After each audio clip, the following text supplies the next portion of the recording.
보면은 이 사항들 얘기했었죠, 선생님이?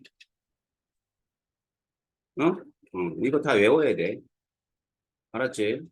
S오비탈을 분해 P오비탈이라든가 이게 제일 많이 나와. 이 관계가 제일 많이 나오기 때문에 이건 무조건 외우고 있어야 돼. 그 다음엔 나머지는 나도 몰라. 뭐가 나올지 어떻게 알아? 그거 어떻게 하냐고. 그런데 제일 많이 나오는 자료는 뭐 S오비탈, P오비탈 이게 제일 많이 나오니까 이런 것들을 기억하는데 선생님이 나눠준 문제집 있잖아. 우리 겨울에 풀었던 거 있지? 이거는 안 풀었고. 자, 이거는 집에 다 있나? 집에 다 풀었나? 봐봐. 안 푼 거 있을 거야, 분명히. 그지? 니들 뜨문뜨문 나왔잖아. 뜨문뜨문 나왔잖아, 니들. 그러니까 지환이하고 민호는 한 풀어보고, 내용은 다 풀었지. 그치? 그래서 이거는 다시 한번 풀어가지고, 넌 안 풀었지? 조금 풀었어. 진짜 조금 풀었네. 예. 자, 이거는 다음 주에 확인 한번 더 할 테니까, 다 가지고 와. 일단, 그 부분만 뭐 찢어서 가지고 오든, 가지고 오세요. 자, 그래서 이제 이런 것들은 꼭, 그러니까 문제집을 풀다가 어떤 자료가 나오잖아? 그 자료를 그냥 외워버려. 가장 현명한 방법이야. 알았죠? 그 다음에는 주기율. 자, 뭐 주기율에 관한 얘기들은 뭐 한 문제 정도 출제가 될 거예요. 자, 그 중에 가장 확률이 높은 건 맨델레프. 맨델레프 정도. 맨델레프의 의미가 뭐라고? 맨델레프 주기율의 의미가 뭐야? 응? 먼저 번호는 모질리고요. 예, 뭔가 원자량이에요. 최초의 주기율. 의미는 최초의 주기율. 기억해봐. 의미는 최초의 주기율.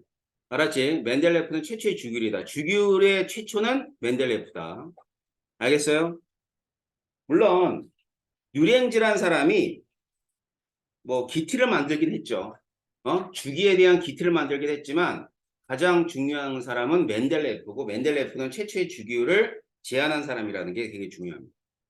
자, 모질리의 주기율은 금방 얘기했던 원자 범위예요. 자, 위에 있는 데베라이너 그다음엔 뉴렌즈, 맨델레프까지 다보다 원자량인데 모질리만 원자 번호. 예, 요거만 기억하면 돼요, 사실.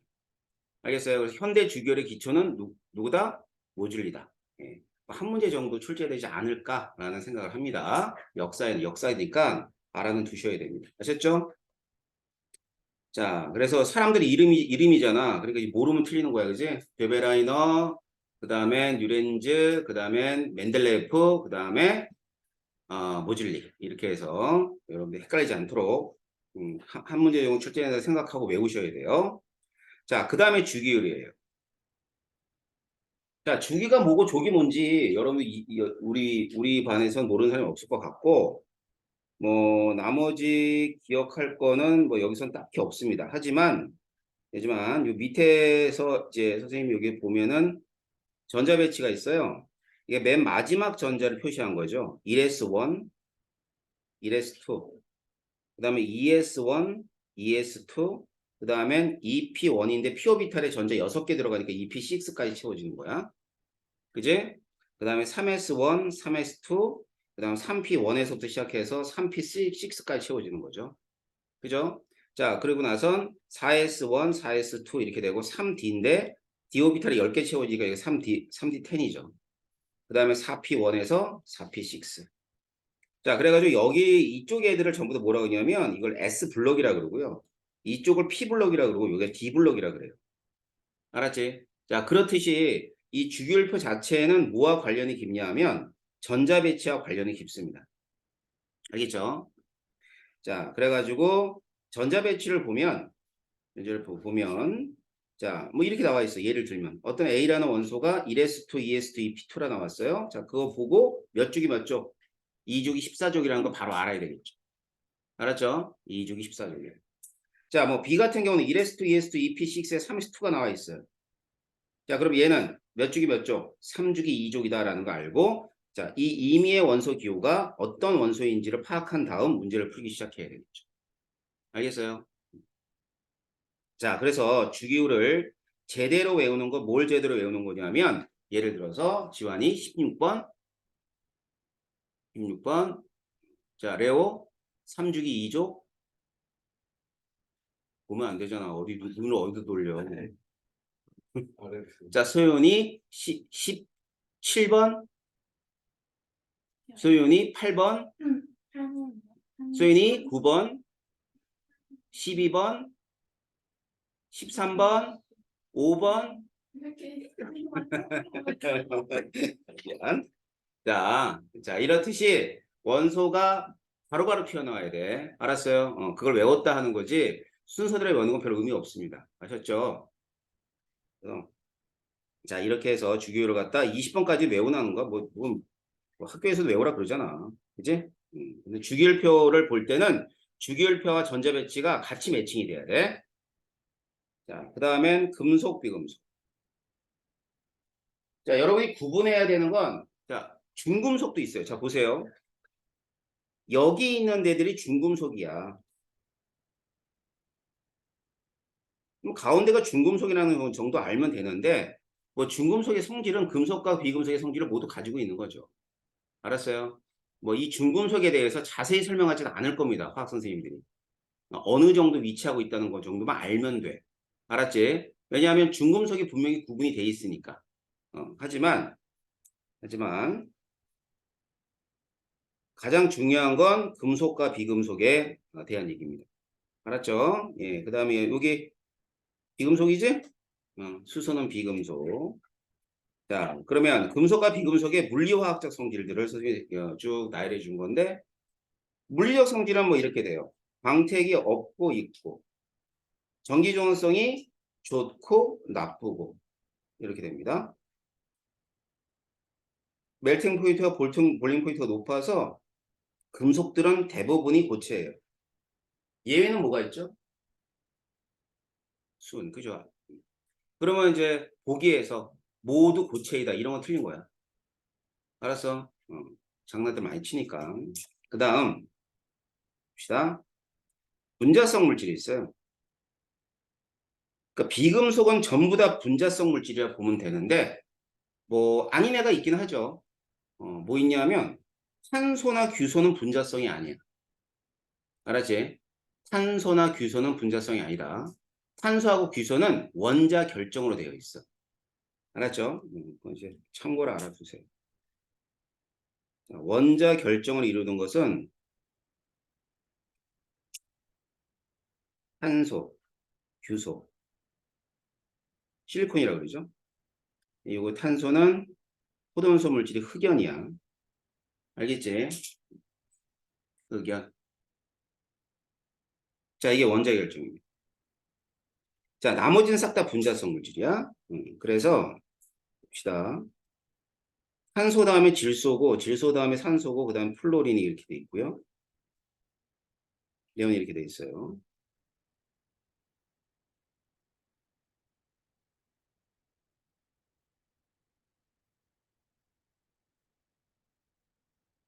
자, 나올 수 있는 것 중에. 그러면 붕소는 상온에서 뭐로 존재하죠? 응?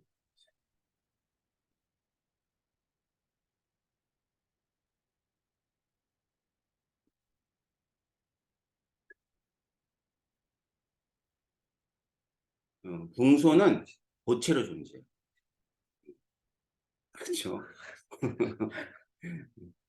뭐가 나올지 모르니까 선생님이 자세히 가르쳐 주는 거야. 알았지? 상태들은 중요합니다. 알겠어요? 자, 여러분이 모를 만한 거. 그리고 이 3주기는 싹 다 고체야, 사실. 싹 고체고 얘네들만 기체야. 얘네 싹 다 고체예요. 그 다음에 브로민이 있는데 이 브로민은 유일한 액체. 아마 작년에 통합과학 할 때 여러분들이 많이 틀렸던 보기 중에 하나예요. 브로민은 유일한 액체예요. 알아두세요. 알았죠? 네. 그래서 고체가 많이 있죠, 사실은. 자, 그래서 상태들 확인하시고요. 그다음 금속은 화학적으로는 전자를 잃기 쉽다. 그다음엔 전자를 얻기 쉬운 애가 비금속이죠. 자, 그다음 반응. 이 정도는 알아야지. 상가 반응했을 때 수소가 나온다는 거, 금속은. 그다음엔 산화물이 있어요. 산화물. 자, 산화물은 염기성이다. 이것도 알아야 돼. 자, 그래서 산화물의 형태는 결정되어 있다고 보면 되지. 자, 1족은 Na2O야. 2족은 MgO.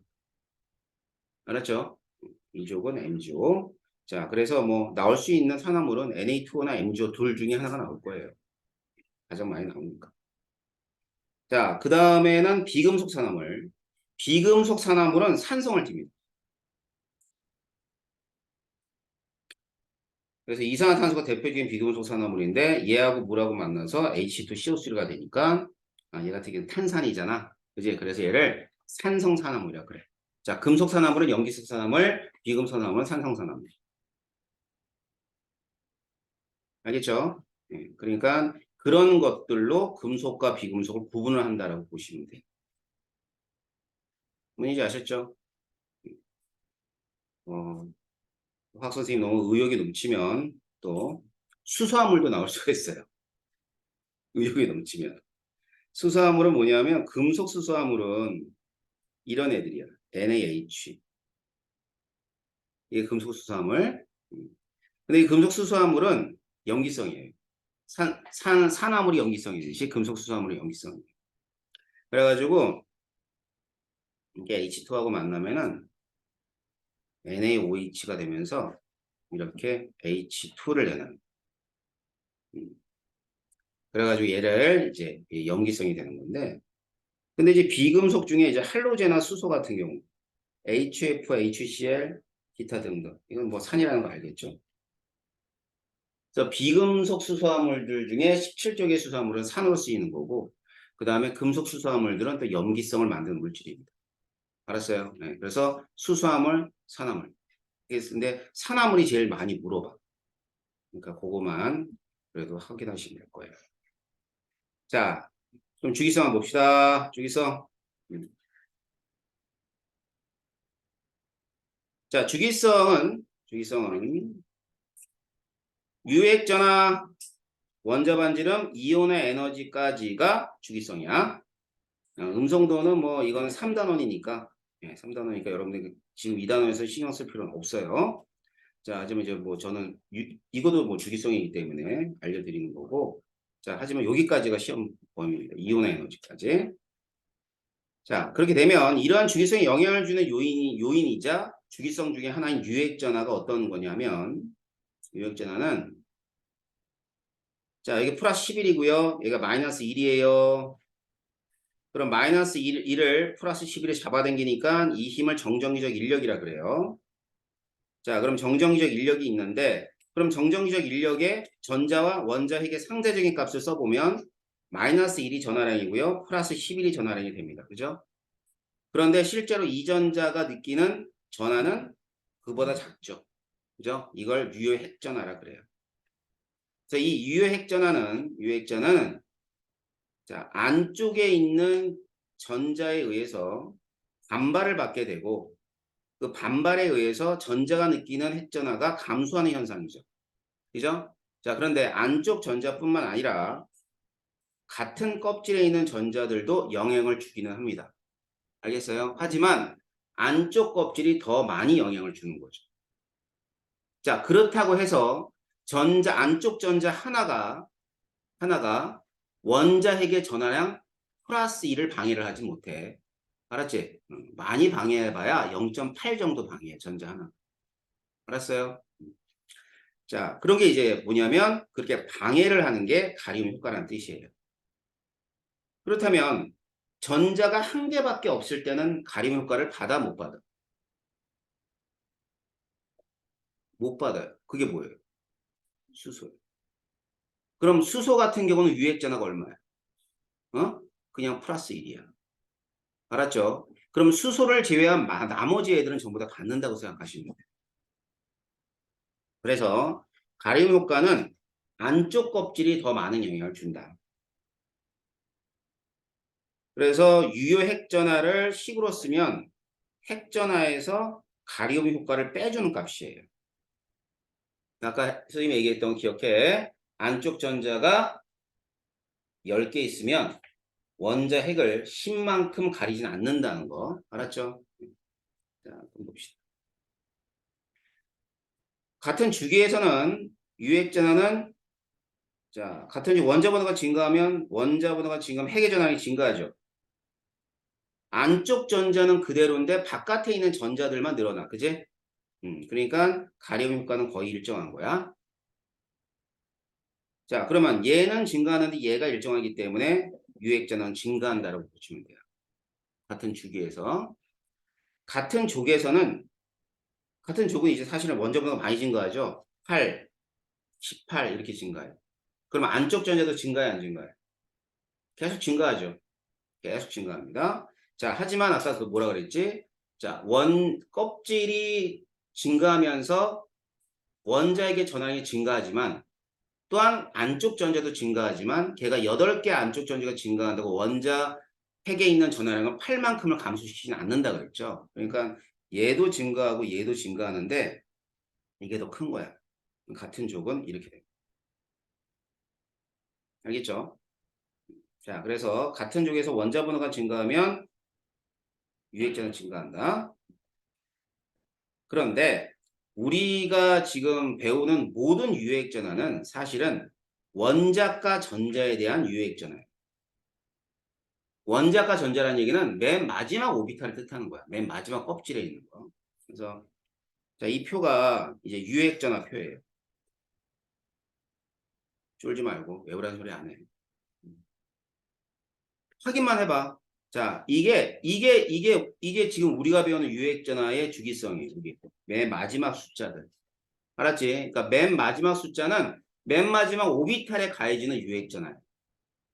그래서 뭐 이렇게 점점 증가하고요. 그 다음에는 같은 족도 계속 증가하는 거 보일 거예요. 네. 이런 주기성입니다. 그런데 여기 보면은 어디를 보냐면 주기가 바뀔 때 한번 봐봐. 그러니까 한 질소 정도부터 봐가지고 내용까지 여기 이게 상당히 많이 떨어져요, 사실. 알았지? 그러니까 질소보다도 원자 번호가 큰 NA나 마그네슘이 유액전하가 뚝 떨어져요. 알았지? 자, 그러면 그걸 그래프로 나타내 준 게 이겁니다. 알았죠? 전부 다 뭐예요? 원자과 전자에 대한 유액전화예요. 그래서 쭉 이제 이거는 2주기에다가 3주기에다가 뭐 같은 조까지 이렇게 되는 거죠. 그런데 시험은 여기서 이런 거지. 원자 번호가 큰데도 불구하고 유액전화 작다 그러면 그냥 바로 뭐야? 주기가 바뀔 때야. 알았어? 그러니까 임의의 원소 기호로 나와요. 뭐 당연히 임의의 원소 기호로 나오죠. 뭐 A, B, 뭐 C, D 이렇게 나온단 말이에요. 알았어? 근데 원자 번호가 큰데, 자, 원자 번호가 나와 있고, 유해 핵전하가 나와 있는데, 원자 번호는 얘가 큰데, 유해 핵전하는 얘가 커. 그럼 뭐야? 그냥 닥치고 주기 바뀔 때야. 알았어? 그렇게 되면, 여러분들이 이 부분을 알고 있으면, 유해 핵전하와 원자 번호를 통해서 어느 원소인지를 대충 짐작이 되는 거죠. 알겠어요? 그러니까 여기를 기억하라는 얘기예요. 질소 정도, 여기, 나오는 게 빤해. 알았지? 문제가 굉장히 그지 같아 봐야 15번 이상이 나와요. 일반적인 문제는 1번에서 13번에서 끝납니다. 그러니까 저기 3번에서 13번으로 끝나버려요. 대부분의 문제들이. 근데 조금 더 어렵게 내면 15번 이상이 나와버리는 거예요. 알았지? 제일 그지 같은 애들은 1, 2번 나올 때. 제일 그지 같은 근데 대부분 3번에서 13번 안에서 문제가 나와요. 그러니까 어떤 자료를 봤을 땐 이렇게 튀는 이런 부분들이 힌트가 된다는 거 생각하시면 돼요. 자, 좋습니다. 그러면은 유액전환 그렇다 치고, 그럼 이게 인력이라는 게 전하량의 곱에만 비례하는 게 아니거든. 거리의 제곱에는 또 반비례야. 맞지? 근데 같은 주기는 거리가 그렇게 큰 차이가 안 나. 근데 같은 족은 큰 차이가 나요. 왜냐면 껍질 수가 바뀌니까. 그러면 같은 족은 말이야. 얘도 커지고 얘도 같이 커지는 거지. 그럼 그렇다고 힘이 일정하다고 얘기할 수는 없는 거잖아. 그지? 그래서 둘 중에 하나가 영향을 받는데 얘가 더 큰 영향을 줘. 같은 족에서는. 그러니까 유액전하가 증가하고 껍질 수가 증가해서 원자핵과 전자 사이 거리가 멀어지는 건 맞아. 하지만 유액전하의 증가보다는 껍질 수의 증가에 의해서 거리가 멀어지고 원자핵이 전지에 미치는 힘들이 작아지는 영향을 더 많이 받는다는 뜻이에요. 그렇기 때문에 주기성에 영향을 주는 요인은 두 가지야. 뭐냐면 유액전하와 전자 껍질수. 알겠어요? 자, 그래서 지금 주기성, 다시 말하면 원자 반지름과 이온 에너지를 이해할 때는 바로 원자 핵과 전자 사이의 정전기적 인력을 이해하는 게 첫 번째입니다. 그리고 이 정전기적 인력에서 분자인 전하량의 곱의 영향을 받는 건 같은 주기에 있는 애들. 그래서 같은 주기는 원자 번호가 증가하고 유액 전하가 증가하면 힘이 커진다. 같은 주기는 자 힘이 커진대요. 자 힘이 커지면은 반지름 어떻게 될 것 같아요? 반지름 사라지겠죠 뭐. 자 전자를 떼내기 쉬워져요 어려워져요? 어렵겠다. 그 다음에 같은 족은 아까 유액 전하가 증가하는 것도 증가하는 거지만 껍질 수에서 주기성이 영향을 받는다 그랬죠. 그래서 껍질 수가 늘어나요. 그럼 원자핵과 전자 사이의 거리가 멀어집니다. 그럼 원자핵과 전자 사이의 거리가 멀어지면 힘은 약해져요. 자, 힘이 약해졌네? 반지름은 커져야지. 반지름은 커져야지. 자, 전자 떼내기 쉬워져 어려워져? 예, 쉬워져요. 알겠죠? 자, 그래서 지금 여기 저 박스 친 부분, 자, 요거만 잘 여러분들이 알고 있다면 주기성을 크게 여러분들이 이해하는데 어려움이 없을 거예요. 자, 그러면 이제 반지름부터 한번 쭉 해볼게요. 주기성. 보세요. 어, 반지름. 반지름인데, 이제 이 원자 반지름은 원자 하나로는 절대 정의가 못 내려져. 알았지? 그 이유는 현대 원자문을 따지면 오비탈은 경계가 없기 때문이야. 알았지? 그래서 반드시 결합을 이루고 있어야 돼. 비금속은 공유결합, 금속은 금속결합이야. 알았지? 그래서 결합을 이루고 있는 핵 간의 거리를 측정한 다음, 그러니까 핵은 위치가 정확하거든. 절반 나누는. 자, 나트륨을 예를 들자. 자, 나트륨은 공유결합을 하진 않아. 하지만 금속결합을 이루고 있어. 그러니까 금속결합을 이루고 있는 상태에서 핵 간 거리를 측정해서 절반이 나트륨이라는 원자의 반지름입니다. 알았지? 이렇게 됩니다. 자, 그래서 이렇게 측정한 걸 가지고 이제 뭐 다른 것들을 확인하는 거예요. HCl이 있어. HCl은 HCl이잖아. 그지? 핵간거리를 딱 측정을 해. 측정을 한다고. 그지? 측정을 하는데 그러면 우리가 이거 알아 몰라 이거. 알잖아. 이걸 빼주면 뭐가 되겠니? 이게 염소의 원자고. 자, 그런데 공유결합에서는 반드시야 단일결합만. 질소야. N2라고 N2. N2 이렇게 했어. 흑강고리 했어. 절반을 질소라고 안 해. 질소의 원자 반지름은. 알았지? 기억해. 단일 결합만 가능해. 단일 결합.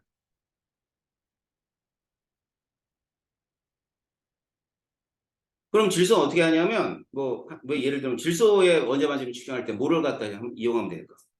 이거 암모니아. 이거 암모니아잖아. 그럼 암모니아를 이루고 있는 수소와 질소의 핵간거리를 측정한 다음 이때 뭐를 수소를 빼면은 질소의 원자 반지름이 됩니다. 자, 그래서 이거는 여러분들이 알아두세요. 단일 결합만 가능합니다. 알았어요? 야, 뭐 이런 거 아는 사람이 니네 화학 선생 중에 몇 사람이 되겠니? 그래도 또 훌륭한 선생님들이 계실 수 있으니까 알았지? 알아는 더. 그러니까 N2는 안 돼. 얘들아 O2도 안 돼. 이중결합이라 단일 결합만 금속결합은 관계없어. 어차피 금속결합은 금속 하나의 원자만 돼 있는 거니까. 자, 그 다음 헬륨이 있어요. 헬륨. 자, 헬륨은 결합을 이루지 않아. 그러니까 비활성 기체는. 그래서 비활성 기체는 원자 반지름을 어떻게 측정하냐면 얘는 이 기체를 온도를 서서히 낮춰요. 예, 그래서 극조온이 되면 딱 다가서지. 다가서가지고 요때 핵광거리를 측정한 다음에 이렇게 해서 원자 반지름을 측정합니다. 그래서 이걸 갖다 반데르발스 반지름이라고 해요. 알았지? 측정 방법이 같아, 달라? 달라. 뭐가 다른 거지? 결합을 이루지 않았잖아. 그래서 고려하지 않은. 땡큐지? 그래서 원자 반지름이 자료가 나왔다. 그럼 그 안에는 비활성 이체가 없어. 알았죠? 비활성 없으니까 여러분들이 그것도 힌트로 알고 있다가 문제 푸시면 돼요. 자, 그래가지고 이제 여기 보면 표가 있을 거예요. 자, 원자 번호가 증가하면 원자 반지름은 감소해요. 이유는 우리 앞서 봤죠? 유액전화가 증가하니까 이렇게 됩니다. 힘이 커졌어. 자, 원자 번호가 증가하면 원자 반지름 커집니다. 그 이유는 얘가 커지기 때문에. 힘이 약해지죠. 그지? 그래서 1번에서 20번까지 주기성은 이렇게 갔다 뚝 올라갔다 뚝 올라갔다 이렇게. 그럼 여기가 여기 1쪽. 근데 이 맨 마지막이 다 17쪽이야. 이 그래프에서는. 비활성 이체는 여기 표시하지 않아요. 알았어요? 자, 그래서 여기는 2주기, 3주기. 주기성에 관계되어 있는 거 그렇게 어렵지 않아요. 문제는 뭐냐면 이제 이거를 기억하는 게 문제죠. 외우자 이거야. 다 외우기 귀찮아도 이렇게만 해요. 이렇게. 몇 개 안 되죠? 몇 개 안 되죠?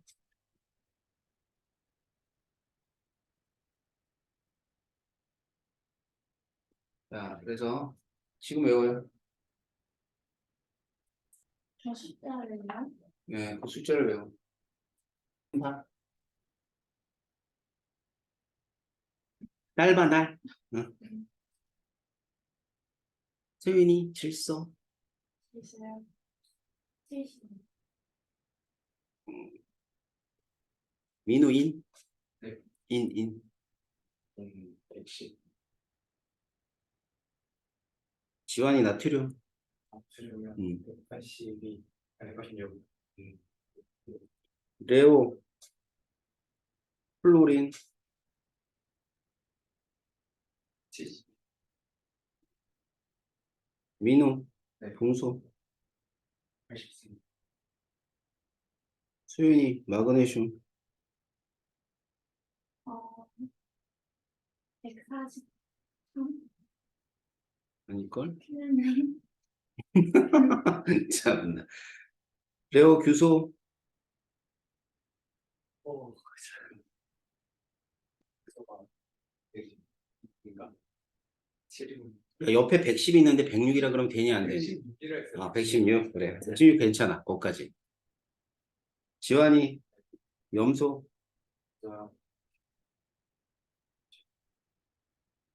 유일을 4학번 99.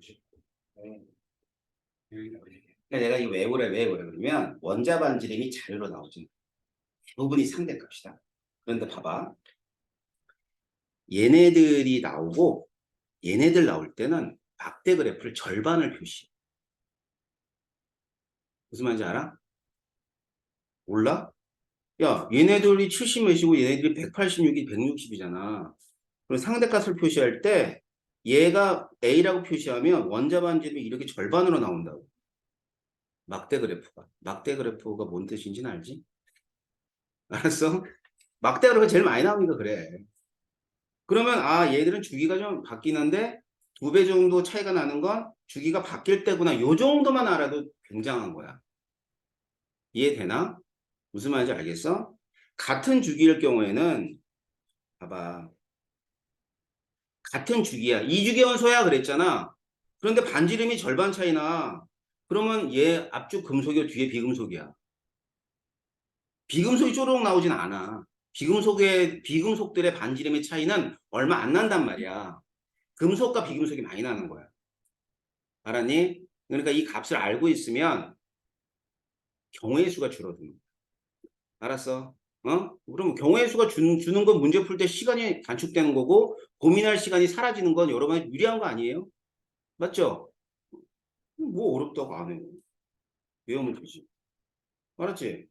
이거 뭐 그렇게 되게 어려운 숫자들도 아니고 니들 더 어려운 것도 외우지 않니? 영어 단어 맞지? 영어 단어 되게 막연하잖아. 야 한자는 상형문자라고 치자. 영어 단어는 막연하잖아. 그지? 보이가 왜 보이야? 나도 몰라. 보이가 왜 보이인지 몰라 나도. 그렇듯이 막연하게 해야 되는 것들 중에 하나가 화학에서는 2단원밖에 없어요. 조금 더 외워야 되는 얘기지. 하다못해 니들 1단원에 농도 환상식도 안 해오니까 할 말은 없지만 이제 생물은 뒤지게 외우지 그치? 생물은 많이 외워. 뭐 그렇다고 정식 딸 수 있는 건 아니니까. 응? 유주에서 다 깎일 테니까. 자, 아무튼 화학은 요거만 이제 외우시면 돼요. 자, 그럼 봐봐. 음, 우리 이온 반지름이 있어요. 이온 반지름은 양이온과 음이온으로 나눠졌을 때 양이 되면 작아진다, 음이 되면 커진다. 그죠? 예. 그 다음에 NA하고 NA 플러스 이런 예를 들었는데 사실은 이온이라든가 앞에서 주기성에서는 제가 이게 빨간색으로 해줬죠. 이유를 꼭 알아둬야 돼. 왜 알아둬야 되냐면 이 단원에서 나올 수 있는 서술형은 이유 물어보는 거야. 왜 그러니? 이런 거. 얘 왜 그래? 왜? 왜를 물어봐. 알았지? 왜 그런지 서술하셔. 이렇게 쓰기 때문에. 양이온은 전자 껍질수. 음이온이 유일하게 전자가 반발이야. 알았죠? 그러고 나서는 전자수가 동일한 등전자 이온이 있습니다. 자, 전자수가 동일한 등전자 이온은 뭐 N3-부터 Al3 플러스까지 전자수가 10개예요. 그런데 전자수가 같다는 얘기는 껍질수가 동일하다는 뜻이겠지? 맞죠? 근데 원자 반지름은 이온 반지름은 이렇게 된다. 그러면 얘네들의 이유는 유액전압. 자, Se-Cl-K 플러스 Ca 플러스는 전자 18개인 등전자예요. 자, 얘네들은 똑같이 이온 반지름이 이렇게 됩니다. 자, 그러면 이 그룹과 이 그룹에서 어느 게 더 클 것 같아요? 껍질 수가 많은 이쪽이 커야 될 것 같죠. 근데 잘 봐. 자, 제가 이제 그 단위를 피코미터로 바꾼 거예요. 여러분 아까 외웠던 거 있잖아. 75, 73, 70 이런 거 외웠었지. 응? 이온들이에요. 171, 126, 119. 음이온 굉장히 많이 커지죠.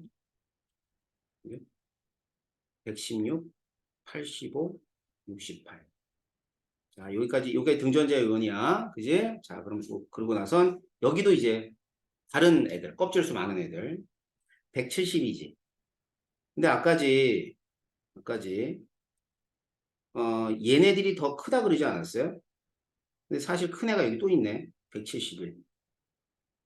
맞지? 그잖아. 너무 어떡하지? 이게 너무 어떡하지? 다 틀리지. 들지 않을까? 그래도 너도 들고. 인생 참 편하게 산다. 그래서 안 나와요. 알았지?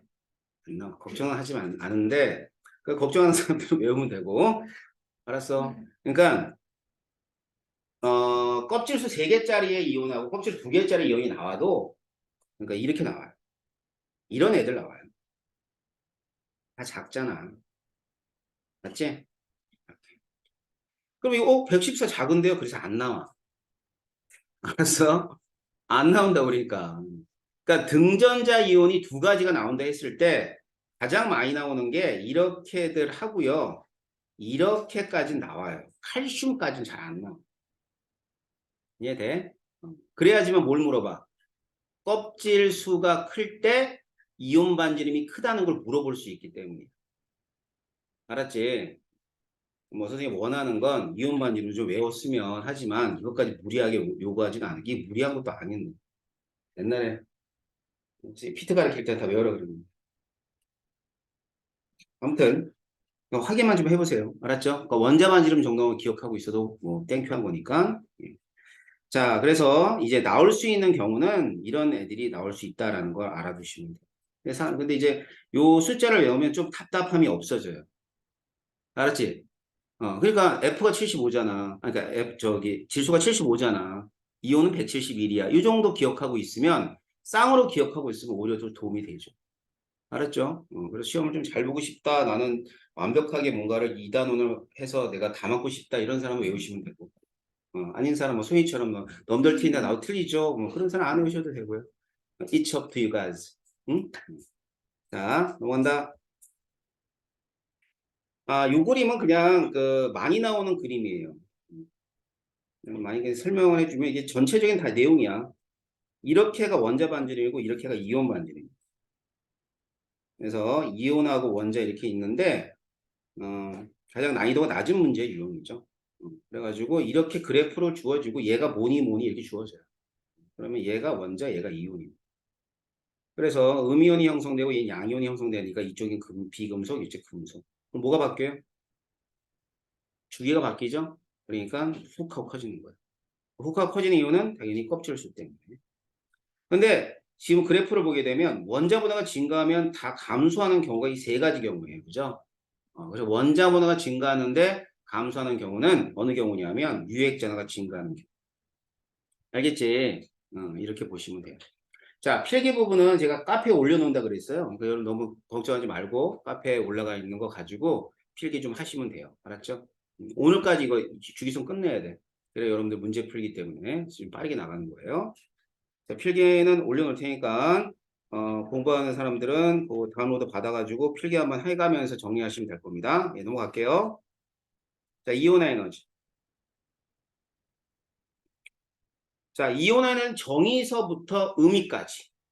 자, 정의를 보게 되면 기체 상태의 원자 1몰에서 전자 1몰을 떼어내기 위해 필요한 에너지를 이온의 에너지라고 해요. 이게 흡열이에요, 흡열. 알겠죠? 자, 흡열이고 전자를 떼어내는 거니까 양이온이 형성되는 과정에서 필요한 에너지를 뜻하는 겁니다. 그래서 이 그림은 원자 반지름이 작은 애와 원자 반지름이 큰 애 두 개로 나눠서 얘기한 건데 원자 반지름이 작은 애, 원자 반지름이 큰 애가 있으면 자 여기서 전자들이 있을 거예요. 그럼 얘를 떼낸다는 것은 무한대로 보내주는 것 같지? 이게 뭐 보의 원자 모형에서 우리가 확인한 것처럼 알았죠? 그래서 이렇게 떼냅니다. 이렇게 떼내고요. 자 그러고 나선 뭐 보면 알다시피 얘가 이온에너지 커요. 그렇죠? 그러면 얘는 원자 반지름과의 관계는 원자 반지름이 작을수록 이온 에너지 크다라는 걸 알 수 있을 거예요. 그래서 이온 에너지 크다는 것은 전자를 떼어내기 어렵다. 작다는 것은 떼어내기 쉽다. 이런 뜻이에요. 그래서 이제 같은 주기에서는 원자 번호가 증가하면 이온의 에너지가 증가합니다. 그 이유는 반지름이 있죠. 예, 반지름이 어떻게 돼? 점점점. 반지름이 점점점 작아지니까. 알겠지? 그 다음 같은 족에서는 원자 번호가 증가하면 이온 에너지가 어떻게 되냐면 이온 에너지가 감소합니다. 같은 족에서는. 자, 그 이유는 이제 원자 반지름이 커지니까 원자에게 전자에 미치는 힘이 어떻게 되니까 예, 상대적으로 작아지는 거죠. 자, 그래서 그 밑에 이제 그림을 보게 되면 이거죠. 자, 그래서 여기는 18쪽. 그 다음에 여기는 1쪽. 원자번호 증가하니까 반지름이 점점 작아지는 거 보이죠? 자, 같은 주기. 자, 같은 주기는 여기가 2주기고 여기가 3주기인데 얘들이 계속 증가해요? 아니면 증가하다 감소하는 곳이 있어요? 증가하다 감소하는 곳이 있죠? 그러면 그런 걸 뭐라고 얘기해야 돼? 그럼 뭐라고 표현해 줘야 돼? 이런데.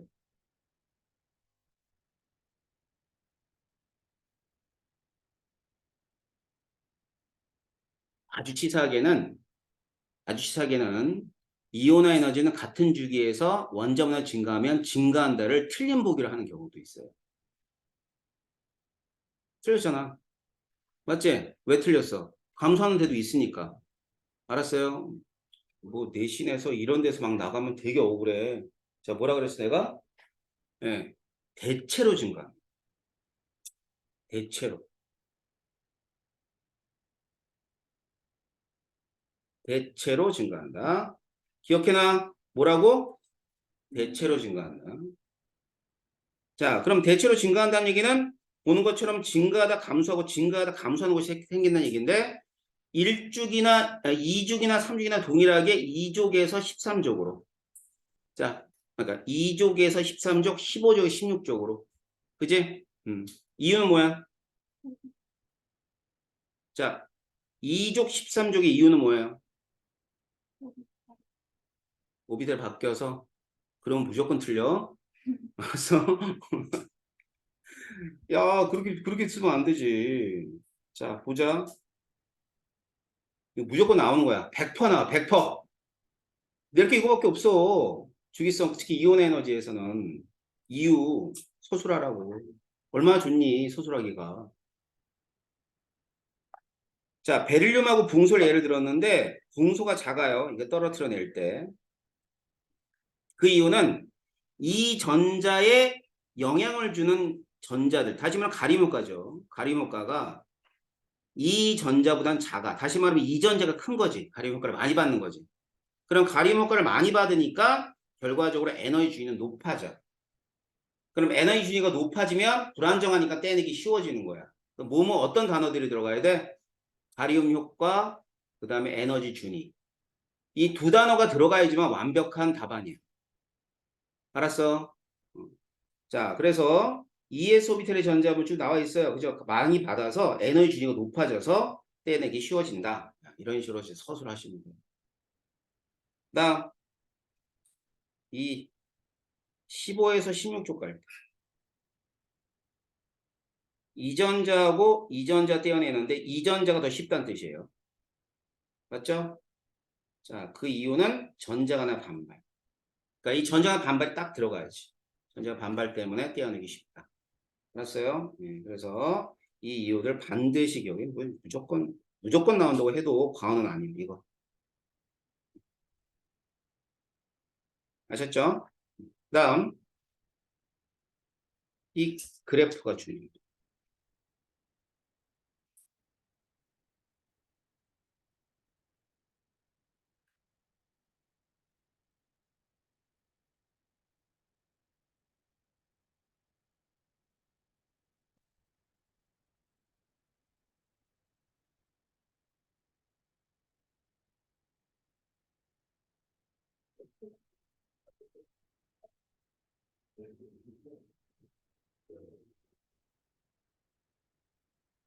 이 그래프가 외우기 되게 편리하게 돼 있어.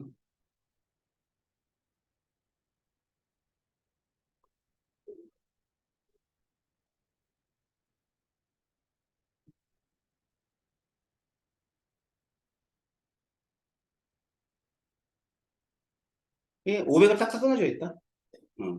그래가지고 헬륨이 한 2,500 정도 돼요. 제일 커요. 수소 얼마 될까? 수소 얼마? 수익 수소 얼마니? 했잖아. 보의 원자 모형에서 1312. 음, 아, 그래요. 그게 이온 에너지예요. 음, 알았어요? 1312 킬로줄 퍼 몰. 아, 지난 시간에 1312 킬로줄 퍼 몰. 그게 수소의 이온 에너지잖아. 놀랍니? 여기가 1312. 맞지? 자, 그 다음에 리튬이 어떻게 들어가냐? 한 500 정도 돼요. 500. 베릴륨이 1000이 좀 안 돼요. 공소가 한 6, 700 이렇게 됩니다. 산소가 1000이 좀 넘어더라고요. 질소가 1500이 안 되고요. 그 다음에 산소는 한 1200, 300 정도 돼요. 플로린이 1500이 조금 넘어가요. 얘가 2000 정도 됩니다. 네온이. 쭉 넘어가서 나트륨이 한 498 정도 돼요. 400이, 500 이하예요. 마그네슘이 500 넘고요. 알루미늄이 500이 좀 500 부근이 되고 규소가 여기가 되고요. 인 됐다가 인이 한 1000 정도 됐다가 황이 1000보다 좀 안 돼요. 그다음에 염소가 한 1000 이상 됐다가 아르곤이 한 1500 정도에서 끊겨요. 그 다음에는 칼륨이 400보다 더 작아요. 이렇게 됩니다. 알겠어요? 그래서 제가 이면식을 그릴 테니까 정확하게 5번 그리고 넘어갑니다. 내가 뭐 하라 그랬어? 생각하면서. 어? 생각하는 5번을 그려. 이거, 이거. 100기란 얘기가 아니야. 머릿속에서 지금 하는 것처럼 선생님이 뭐 이렇게 어떤 원소들은 알잖아. 1번부터 20번까지니까. 자, 머릿속에 생각하면서 이제 보면서 한번 첫 번째 그려. 보면서 한번 그리고 두 번째는 안 보고 그리고 세 번째 다시 한번 안 보고 그리고 이런 식으로 해서 5번만 그립시다.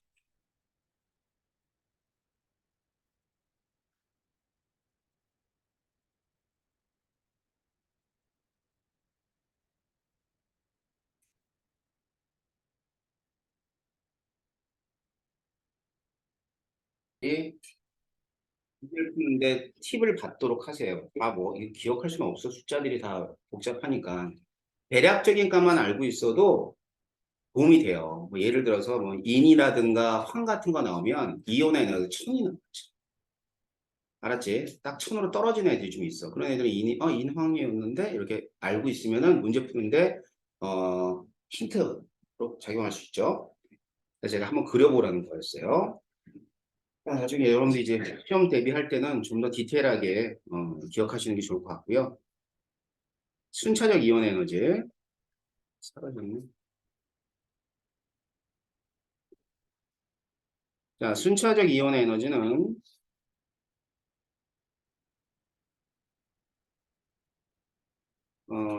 자, 이 그림 보면은요, 전자를 한 개, 두 개 떼어낼 때 필요한 에너지들이야. 그래서 한 개 떼내고, 두 개 떼내고, 세 개 떼내고, 네 개 떼내고. 자, 원자력이 플러스 10이니까 전자가 11개 있는 거죠. 11개 있으면 이 원자는 제11의 이온 에너지까지 있는 거죠. 그랬을 때 이온의 에너지는 차수가 증가하면서 계속 증가를 합니다. 뭐 이온은 단순해. 유액전화가 증가하니까. 그러니까 전자가 떨어진 다음에 그 다음 전자 떼어낼 때는 유액전화가 증가한 상태이기 때문에 떼내기 더 어려워지는 것이고, 그런데 갑자기 커지는 것이 있어요. 그럼 갑자기 커지는 이유는 유액전화도 증가하지만 껍질 수도 감소하기 때문이라고 생각을 하는 거예요. 근데 이때 갑자기 커진다는 얘기는 많은 변화가 있다는 뜻이고, 그럼 몇 배 이상 커질 때냐면 3배, 4배. 알았지? 뭐 2배 이런 건 아니야. 3배, 4배 이렇게 커질 때. 그래서 여기 보게 되면 자, NA가 496이죠?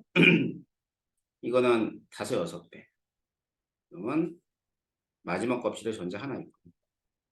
738에 145, 두 배밖에 안 되지? 이렇게 커지면은 많이 커지는 거예요. 마찬가지로 여기서 5배, 아니 3배, 4배. 그러면 많이 커지는 거예요. 그러니까 3배에서 4배 또는 3배 이상 됐을 때 우리가 마지막 껍질에 있는 전자를 확인할 수 있을 거예요.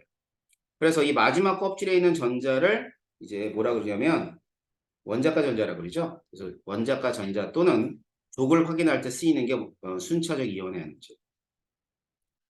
자, 그렇게 되면 지금 제가 제1과 제2를 그려냈어요. 자, 그래가지고 여기서 뭐 이런 식으로 제1이 이온의 에너지 금방 그렸던 거. 제2는 리튬 뭐 이렇게 똑같아요. 그죠? 그런데 잘 보면 이게 Li고 이게 헬륨이거든요. 지금 Li 플러스에서 떨어질 때가 제2이온 에너지 맞지? 전자 하나 떨어지고 그 다음 전자니까 실제로는 Li 플러스에서 떨어지는 거죠. 그러니까 보니까 Li 플러스는 헬륨의 전자 배치고요. Na 플러스는 네온의 전자 배치니까 어떤 순차적 이온의 에너지든 간에 비활성 기체와 같은 전자 배치를 가질 때가 가장 에너지가 커. 그 다음에 일쪽과 같은 에너지를 가질 때는 가장 에너지가 작아. 알았지? 그렇기 때문에 최대는 n-1쪽. 최소는 n조. 알았지? 그러니까 제2에서 최대는 몇 족이야?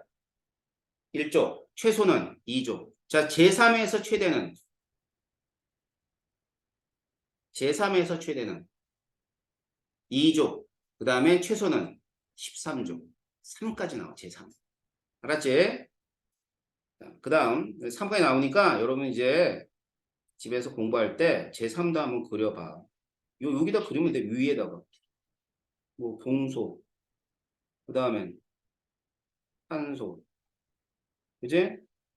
탄소 다음에 뭐니? 동소, 탄소, 그 다음 뭐야? 질소. 그지?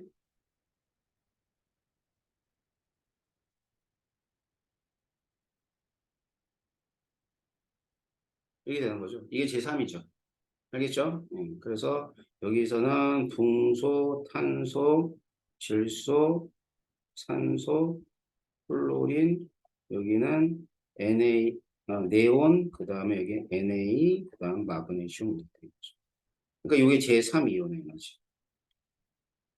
알겠지? 자, 그런데 이제 여기가 중요해요. 여기. 어느 부분? 이 부분. 2족, 13족, 13족, 14. 자, 15족, 16족인데 원자분은 하나 밀려서 16, 17이지. 팁을 하나 줄게요. 여기까지밖에 안 나옵니다. 이 뒤는 절대 안 나와요. 왜 안 나오냐면, 자, 봐. 자, 여기 이렇게 돼 있지. 여기서는 이렇게 돼야 될 거 아니야? 아, 여기 커져. 그래서 안 나와. 알았어? 그러니까 순차적 이온의 에너지는 이 뒤쪽은 걱정 안 해도 돼. 어디까지 나온다고? 여기까지 나와. 순차 이온이. 이해돼요? 있잖아. 이게 규칙을 어긋나는 거잖아. 그지? 다시 말하면 예외상에서 어긋나기 때문에 이 부분은 안 나오니까 너무 염려하지 않아도 돼요. 그러니까 제1과 제2가 있으면 제1과 제2에서는 예, 여기 정도? 요 정도만 나옵니다. 알았지? 응. 자, 그래서 이제 이게 그래프상으로 나오면 좋을 텐데 그렇게 안 나오잖아. 이미 원소계를 펼쳐놓고 자료 주어진 다음에 ABCD가 뭔지 찾는 거니까. 그러니까 여러분들이 원자 반지름 이온의 에너지 이런 것들의 주기성들을 충분히 어느 부분에서 나올 것 같다라는 걸 생각할 수 있어야 돼. 특히나 이런 애들 작아지는 쪽 있잖아요. 이런 애들을 잘 기억했다가 문제에 적용하시는 게 먼저겠죠. 알았죠? 저 훈련이 많이 필요해요. 주기성. 쉽지가 않아요. 알았어? 선생님 문제집도 한 100문제 있고 야 기출문제는 더 많아. 주기성. 기출문제 한 100문제 돼요. 근데 그걸 갖다 꼬박 다 풀고 자료들 다 기억하려면 시간이 부족해. 알았어? 그래서 자 순차적 이온에 이제 제가 포인트 짚어드렸으니까 이건 기억할 수 없는 내용이니까 주기성들만 기억하세요. 알았죠? 빼고 다 빼요. 전기음성도 빼. 전기음성 3단원에 나오니까 문제 안 나와. 자 그래서 지금 기출 문제를 비롯하여 예제 3개 있어요. 자 다음 시간까지 풀어오고 알았지? 그 다음 문제집 4강, 5강, 6강. 자, 숙제 4강, 5강, 6강까지 다시 한번 풀어보고 지환이하고 민우는 아니다. 니네 지환이, 민우, 레오는 선생님이 4강, 5강, 6강을 파일로 보내줄 테니까 다시 풀어. 알았지? 파일 보내주면 그거만 다시 풀어가지고 오도록 하세요. 많이 까먹었잖아. 우리 겨울방학 때 풀었어. 그러니까. 예. 그리고 수인이도 풀어가지고 와. 되게 양이 많아요. 배워 있어요. 네. 그러면 4강, 5강만 해보시면. 알았죠? 그래서 다음 시간에 그거 질문 받고, 그 다음에 순서. 선생님 문제집이 이게 수능 특강 문제집이거든? 그러니까 요거 하고요. 그 다음에 다음, 장 보자. 일단 요거 해오면 5월 14일, 5월 22일 날이 오늘 15일이구나. 아니구나. 오늘 며칠이네? 14일이지? 5월 14일. 예, 5월 14일, 5월 20일 날부터 해가지고 27일, 28일 날은 그 휴강이야. 예, 거기에서 기출문제 푸시면 돼요, 여러분들. 자, 그래서 다음 시간에는 이거 할 거니까 그렇게 알고요. 카톡으로 보내줄 테니까 한번 뽑아가지고 문제 풀어오세요. 알았죠? 자, 오늘 여기까지 하겠습니다. 수고했습니다.